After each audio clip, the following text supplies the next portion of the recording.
Are you suffering from red, itchy eyes from endless searching for sports data? A pounding headache from building your own scraper? Heartburn from customer support that doesn't respond? Start feeling better today with data feeds. Sports data APIs built for you. Ask your developer if integrating data feeds is right for you. Possible side effects of using data feeds include feelings of euphoria caused by clean, structured data, uncontrollable urge to brag about API response times, spontaneous deletion of homegrown scrapers, reduced heart rate on game day, extreme satisfaction from flawless uptime, temporary disbelief that customer support actually replied, increased productivity, and spontaneous refactoring of old code, enhanced cash flow, long-term addiction to accurate, real-time data. What is up, everybody? Welcome back to the Rolling Insights Hockey Show. It's November 10th. I am back, a 1-week hiatus. I had a kid last week, 2 weeks ago, I guess now. That is where my week off came in, but I'm back and I'm ready to talk some hockey. Man, we have missed a lot in 2 weeks. I mean, continuing on with what we talked about before, Macklin Celebrini's continues on his tear. Connor Bedard, obviously. I mean, what else can we say about Connor Bedard? The guy is electric. The point streak continues. Tons going on there. Thrilled about that. We do have a few things to get through. We'll get to the beer league update, obviously. That's a big one. We'll see how the team players are doing. Mostly today, though, I do want to we're going to check out the standings. That's what we're going to do. We're going to go up and down, and we're going to just I'm going to go through some teams that really, like the title says, what is going on in the NHL right now? What is going on in the NHL? Some things predictable. Some things definitely not predictable. And I mean, at the end of the day, there's always somebody who's going to come on and be like, I knew this was going to happen. And I'm going to be one of those people today on the stream. So pumped to be back with you guys. Let's dive right into it. I want to talk about, we're going to start in the Western Conference today. This last weekend, we had some pretty wild games. And I want to start pretty close to here in Calgary. We're going to start in Edmonton, though, with the Edmonton Oilers and the Colorado Avalanche. How could you miss that game? But it was 9-1 for Colorado. I was watching this game. I watched the first period and a little bit of the second. And, I mean, it was 6-1 after the second period. And I was like, this is just a pumping. And I like the Avalanche. Obviously, they're a really good team. But I want to talk about Edmonton. We've talked about them quite a bit already. And for like good reason. Obviously, they're one of the teams that everybody was hoping would kind of make a run at a cup. And I'm not going to say that they're not going to still make a run at it, because they definitely can. But as you guys can see here, I mean, these are just the odds for some of the games today. But the Oilers are slipping. And this is a trend with some of the top teams. I know the Leafs are in there too. We will talk about them as well. But the Oilers right now they're 6-4. So 6 regulation wins in 16 games. They have a -10 goal differential. We talked about Bouchard. We talked about the turnovers. And that definitely needs focus. But like, where is the offense now? They are not a high-scoring team, and this is a similar trend we see with the Leafs right now. Different trend, obviously, the Leafs scoring a ton of goals but giving up a ton of goals. The Oilers are they're just not scoring. Like, where has this offense has dried up? If it's not McDavid, if it's not Draisaitl, even those guys, it's not really coming from anywhere. Mangiapane was supposedly going to be a guy that helps them out and got off to a hot start for sure. I think he had 2 goals in his first 2 games or something like that. But really, since then, hasn't really provided much. He's bounced up and down the lineup. And then another guy, I mean, this guy, it's been all over Twitter as well, or X.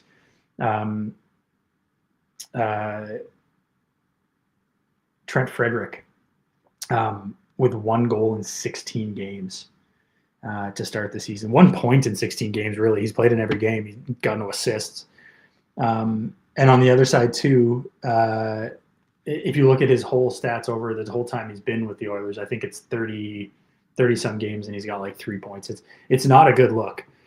Some of the other new guys, like Tomasek's not really contributing much anymore. Isaac Howard's having a bit of a slump. There's these guys that just maybe aren't performing, as well as the goaltending. I think it's fair to call out the Oilers' goaltending. I know, like, every time, I mean, I've been the first to defend Oilers goaltending. I'm not an Oilers fan, but when you look at the Oilers goaltending, it's not bad. Stuart Skinner is, he's a good goalie. Like, you look at the career numbers, his rookie year, obviously he was up for Rookie of the Year, an All-Star. He's not a bad goalie. I think I've said this to people before. If he left and went to a team that was better defensively, I think you would actually really see who Stuart Skinner is, and he's a pretty capable goalie. Obviously, Calvin Pickard's a backup, and Stu Skinner's still young. Like, there is maybe they need to go to a 1A 1B, and I don't think Pickard's that guy.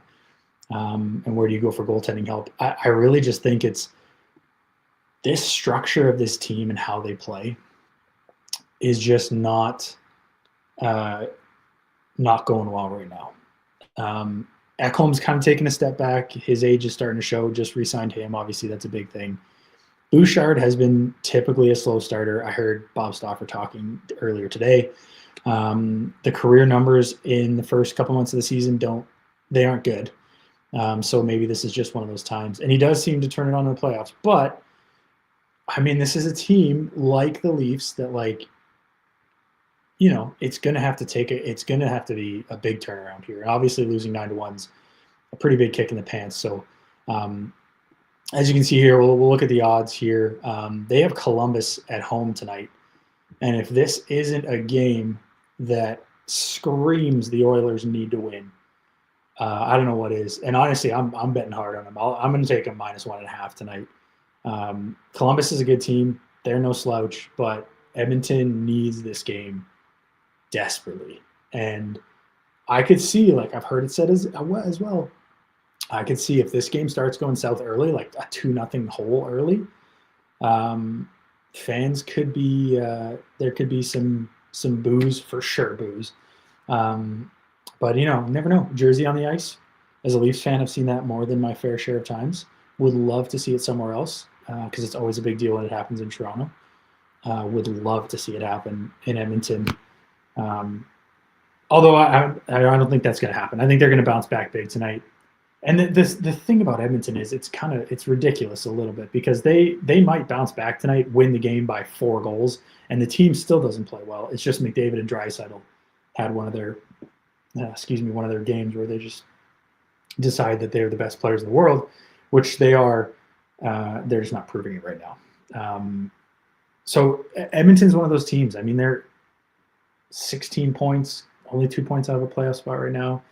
But the teams ahead of them are playing well. I don't think the Oilers are going to miss the playoffs. I really don't. But it's something to keep an eye on. I mean, losing Paul Coffey this year maybe was a bigger loss to their coaching staff than people thought it would be. I think Bouchard's really, really, like, he's hurting the most because of that, I'll say. I really do think so.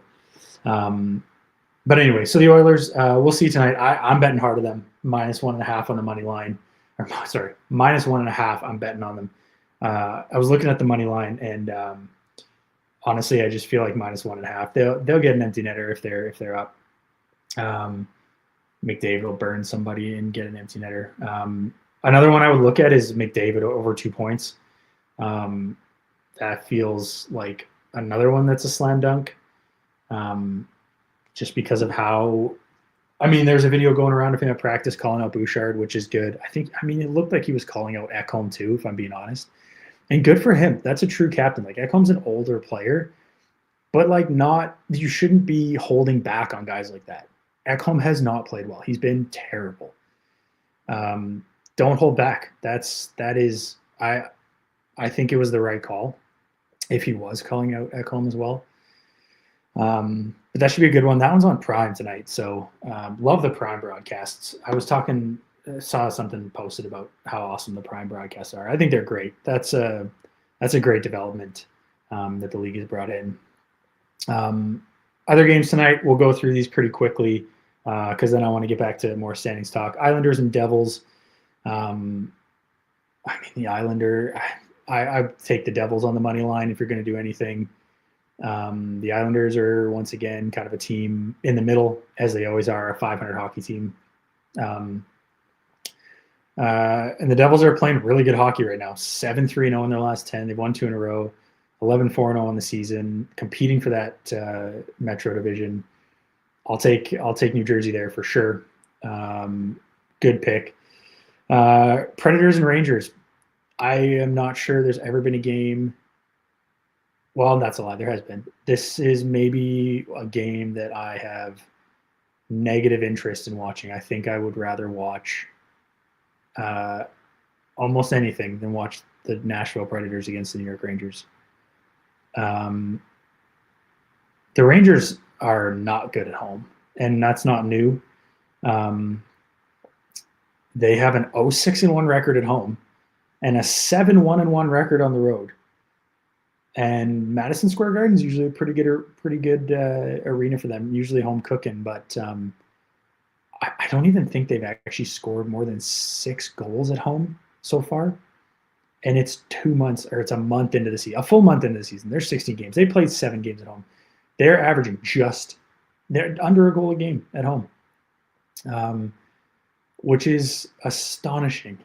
It's insane for a team that's still competing for a playoff spot. They're 500. They're 7-7-2. The fact that they've scored 6 goals on home ice is crazy. And Nashville, I mean, they're a bottom feeder team again. Boy, they're going through it as well, though. I mean, that Ryan O'Reilly interview, if any of you caught that this week, was tough to watch. He's like only had 1 good year in his career. Obviously, he's not. He's a fantastic player, one of the best of his era, for sure. I mean, he's still great. But maybe time to ship him and maybe Stamkos out and recover and just try to start the rebuild.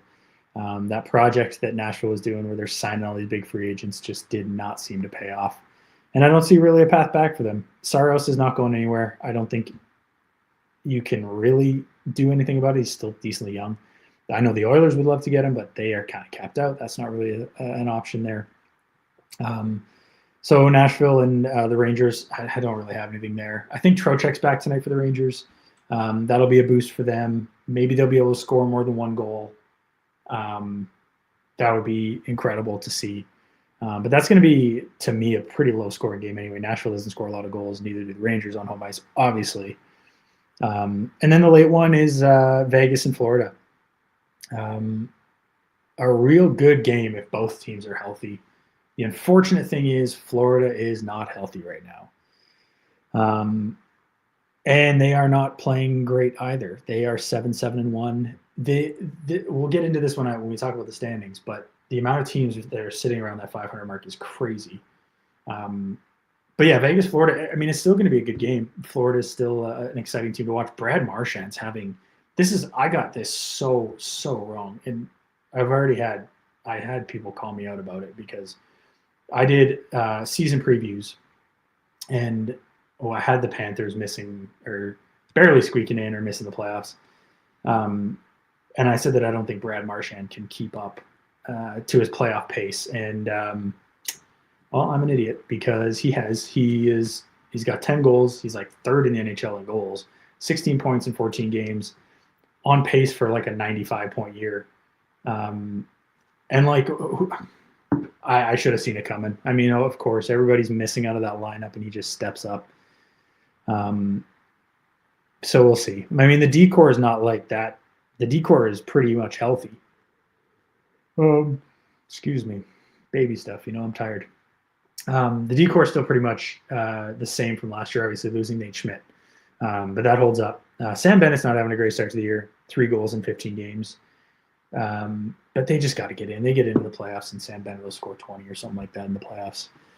Those are the games tonight. As far as Vegas and Florida goes for bets, if I was going to make a parlay out of these games, I'd probably go Devils money line, Oilers -1.5, and probably Vegas -1.5 as well. Shoot for the stars there. I mean, why not? Florida's still a good team, but Vegas has the offense. That's a fun game too. Vegas and Florida, that's always a fun game. 2 teams that have obviously They're the most recent Cup winners. So that'll be a fun one. Tonight, only 4 games on a Monday. Good Monday. Looking into the rest of the week, let's take a look at some games here. Could be of interest. Toronto-Boston, a rematch of Saturday night. Boy, the Leafs are in trouble there. That'll be a fun one. Anaheim, Colorado. Now, this is a game circled on my calendar now. Colorado's heavily favored, and I honestly don't know why. Colorado's obviously hot, but so is Anaheim. I mean, Anaheim's won 7 in a row right now. Their young guys are blowing me away. They're 9-1-0 in their last 10. They've won 7 in a row. Their young guys are littered all over the top scorers. Leo Carlsson's having an insane year, turning into a player that, if you ask Ducks fans, they would say that they knew this was coming. And I would have to agree. I mean, he's incredible. Cutter Gauthier's got 11 goals this season and 20 points. Troy Terry's having a great year. Beckett Seneke's having a great year. 11 points in 15 games. He had a couple goals last night. They lead the Pacific right now. That's not like something that I thought I would be saying. But look, you're talking to a guy who was, I would say, the #1 fan of the Ducks. I have Reddit posts to back me up. I have my season previews to back me up. The Ducks are going to make the playoffs. I said it at the start. They're going to make the playoffs. Last year they had 83 points, something like that, 80 points. And their over-under this year was set like right around there again. They got better. They added Chris Kreider, who I know a lot of people were like, he's old, but like a net front guy on the power play. When you got all those young guys that are shooters, you can't miss with that. Another year for Jackson Lacombe of growth, another year for Leo Carlsson of growth, Cutter Gauthier. Obviously, it's really looking like Philly might have lost that trade big time, which isn't surprising. Philly is they're in some controversies right now too. But that game on tomorrow night, Colorado-Anaheim, will be incredible. Colorado, obviously, Nathan McKinnon had 9 points in 2 games over the weekend. Back-to-back Edmonton, Vancouver. Quite the run that he is on right now. He leads the league, obviously, in points. Circle that game for sure. That's tomorrow night. Through the rest of the week, Edmonton and Columbus play again, which is kind of crazy. So we'll see. I mean, it's a home and home. That'll be fun to see.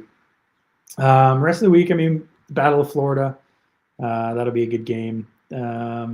That's about it. I mean, it should be a fun week. I'm sure there's going to be lots of storylines to talk about next week as we look back. But right now, just as the looking out for the week. Obviously, tonight's Edmonton-Columbus game is one I've circled, not because it's Edmonton and Columbus, just because I want to see how Edmonton reacts.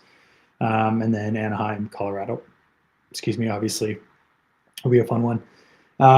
Okay, to the standings. The Anaheim Ducks lead the Pacific Division by 5 points.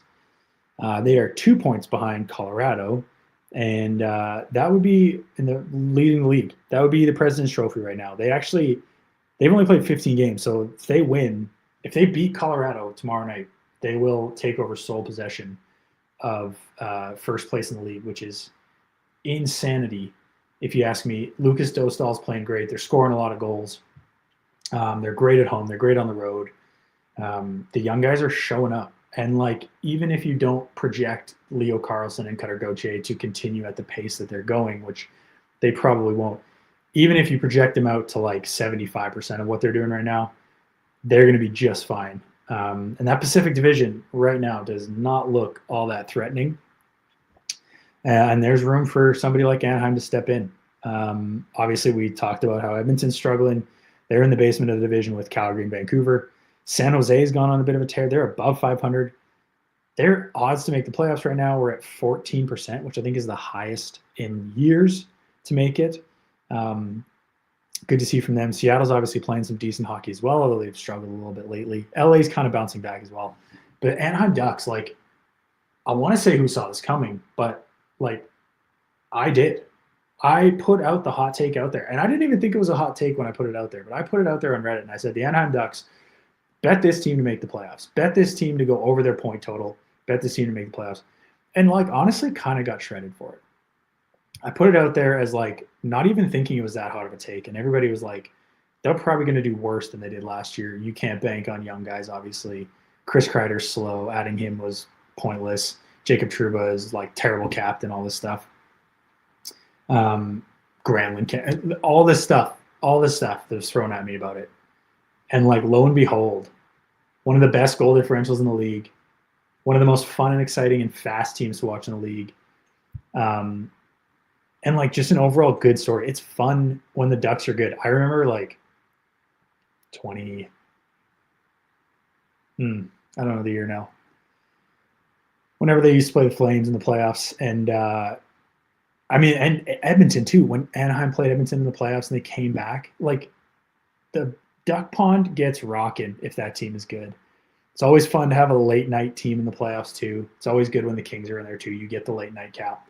Love watching the Ducks in the late window in the playoffs, and really honestly just hope they keep it going. And I don't see a reason why they won't. I don't think they're going to go to 767 point percentage clip the rest of the season, obviously. But I do think they make the playoffs. I don't know what the percentage is of teams. Maybe you guys can answer this for me if somebody's real quick in the comments here. The percentage of teams that are in the playoffs by American Thanksgiving, which is 2-ish weeks away, 2.5 weeks away. How many of those teams make the playoffs? I want to say it's like 75%. I feel like it's a pretty high number. So we'll see. I mean, the Ducks, 2.5 more weeks. If they can maintain, they have a good chance.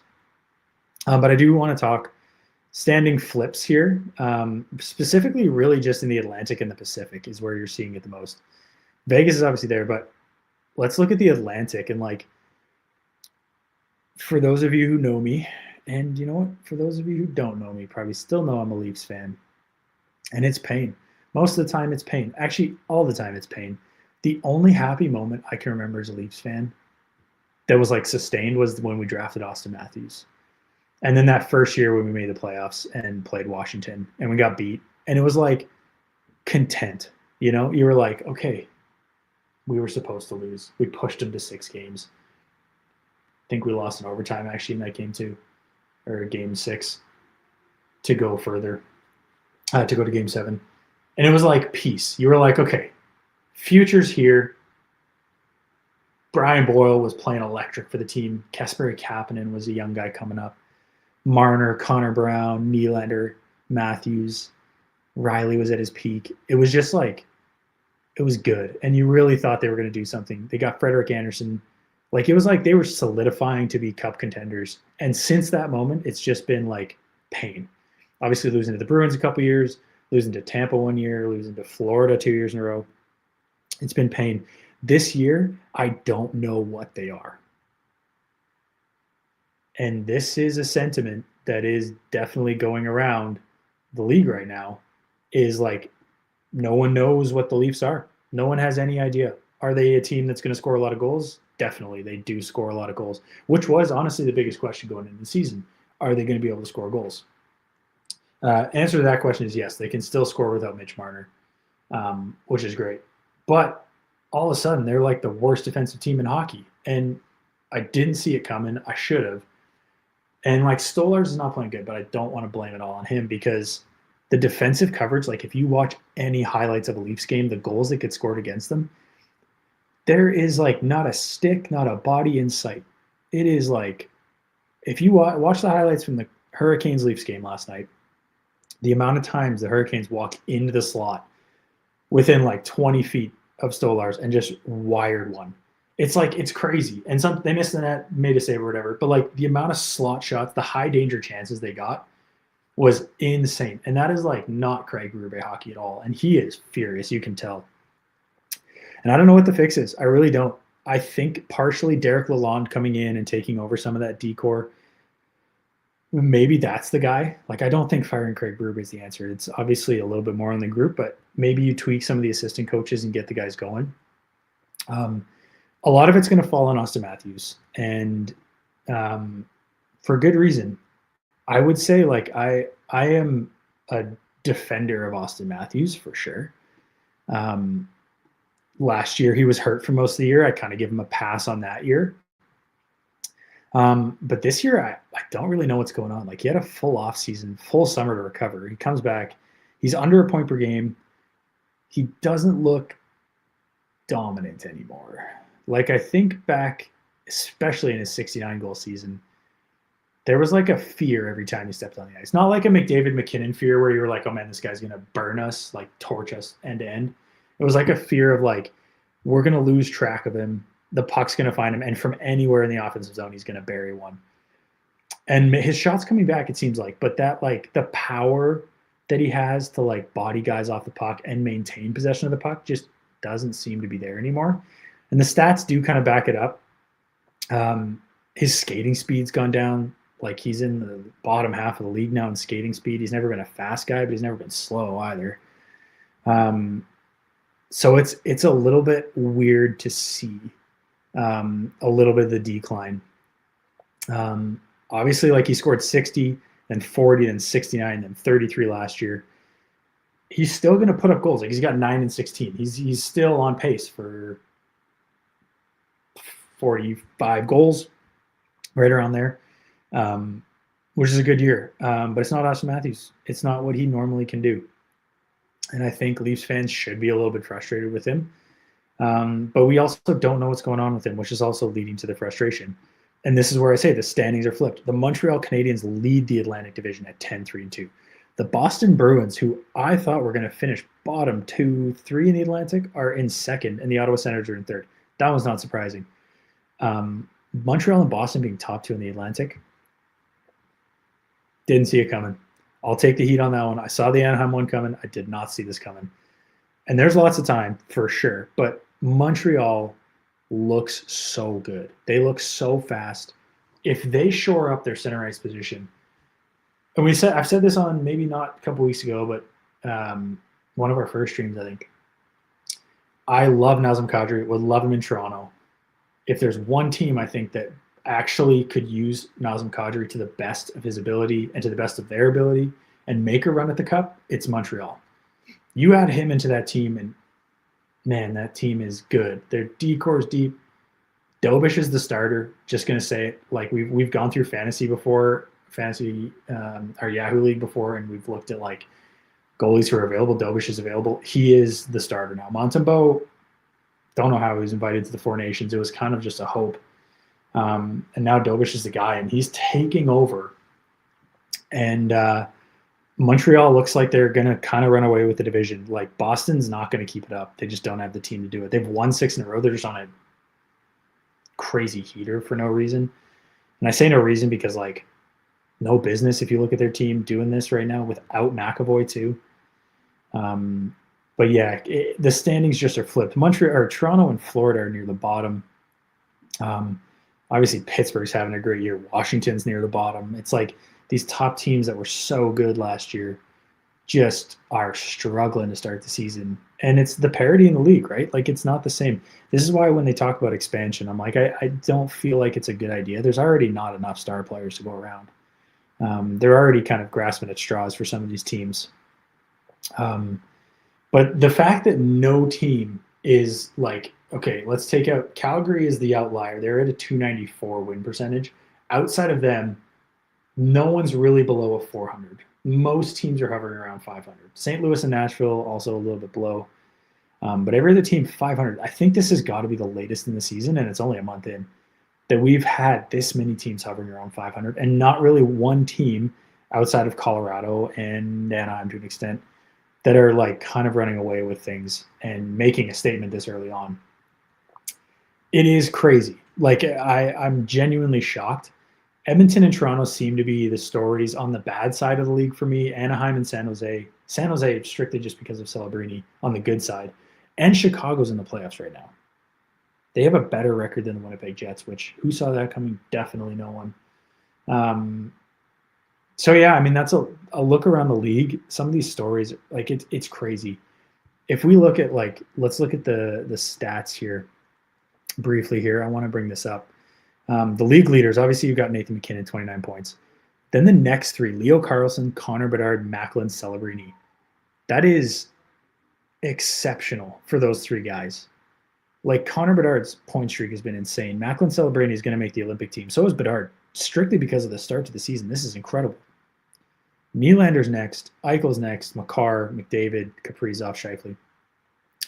The fact that Carlson, Bedard, and Celebrini are ahead of Connor McDavid and Leon Draisaitl, and it's like 16 games into the season, is crazy to me. Like it honestly is. And those young guys typically do tail off. Bedard isn't as young. I feel like he can maintain. Carlson and Celebrini might have tougher times maintaining pace, but boy, like, I mean, how do you leave off Bedard and Celebrini, and to an extent Scheifele now too? Like, you got left off the Four Nations team. How do you keep them off? I don't think you do. Speaking of young guys, like Matthew Schaefer in the Islanders, really like one of the only reasons that you would want to watch the Islanders right now is Matthew Schaefer. Does he steal a spot on that Olympic team? I posed this question to one of my buddies the other day about Drew Doughty, and I was like, Drew Doughty or Matthew Schaefer. That's, to me, those are like your two guys that I'd be taking and leaving off. And right now for me, it's not even really actually that close. Like, it's Matthew Schaefer. I understand that it's on NHL ice in Italy come February. So it's not like as desperately you need skating. Oof, that was a tough one. Desperately, you don't need skating as bad, but Doughty's slowing down big time. Like, I know Kopitar's retiring. Doughty's not going to be that far behind him. A couple of years, maybe, I guess.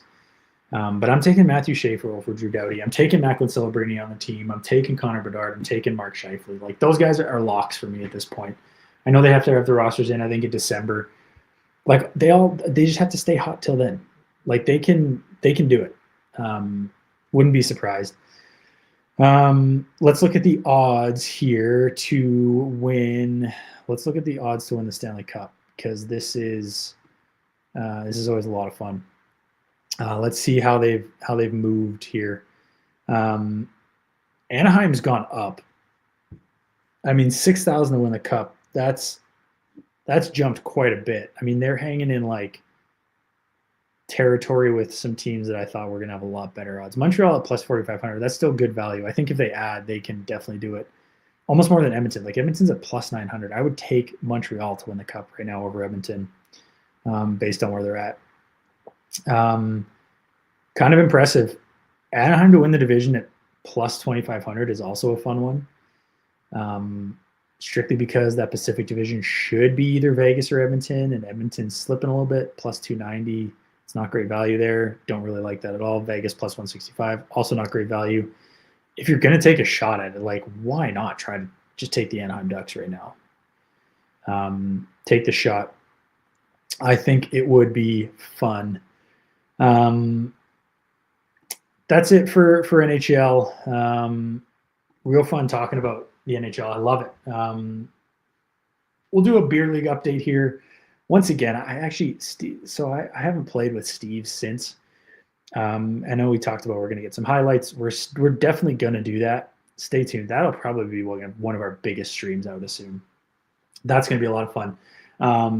But a little beer league update for you guys. The team players have moved back into first place.